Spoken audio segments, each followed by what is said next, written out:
好啦，講咗嗰網友翻到屋企啦，頭先翻屋企前買咗少嘢飲翻嚟，咁只能夠咁講啦。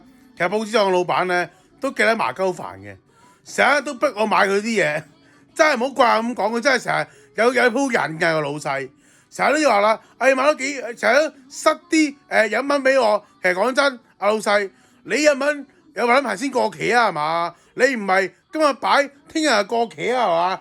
唔使要塞啲貨俾我喎，我要買自然會買㗎啦。再者，屌你阿媽，我屋企有幾撚大啊？你冇似我阿姨咁樣塞啲嘢俾我啫㗎，大佬。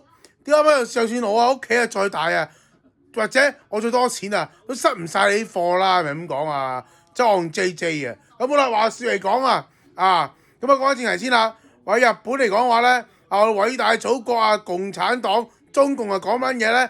近排又嚇鳩日本啊，又有乜嘢？哎呀，炒翻以前嗰啲咩聯合國條約咧，我哋有權咧打柒日本嘅啊！咩你日本仔亡我之心不死，我呢家就有權打柒你啦咁樣樣。首先嚟講咧，你有權唔代表你會打柒佢，兩回事嚟嘅。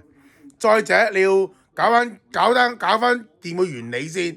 首先簽約嗰個係中華民國，即係當時國民黨，而喺共產黨嗰陣時，可能仲唔知邊度捐出嚟啊！你未出世啊，共產黨可能嗱，你共產黨出咗世，可能你共產黨都仲係小薯仔，可能我都話我咁樣，仲未出名。當然啦，如果呢樣嘢嚟講話咧，藍寶藍寶後咧，我會出名嘅。咁 anyway 啦，咁嗰陣時嚟講，你共產黨都唔知喺邊撚度啊！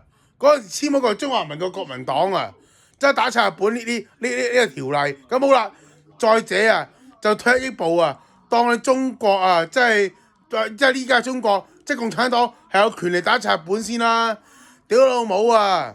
如果要打嘅話，係咯，全世界圍剿你先啦。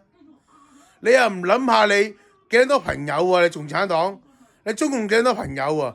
全部伊朗啊、俄羅斯啊、朝鮮啊，全部唔係自身難保咧，就係冇能力同嗰啲西方國家困。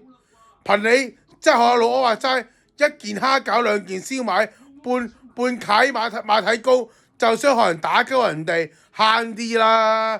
屌你媽唔好話，屌你嗰頭台灣都未武統到啊！你又咁想染指日本啊？唔好笑死人啦！仆街！學啲撚嘢話齋啊！你老母飲下二鍋頭啊！然之後咧，然之後擺入個被窩入邊啊，焗下自己啊，瞓下靚覺，發陣夢先啦！你知啦，屌老母呀！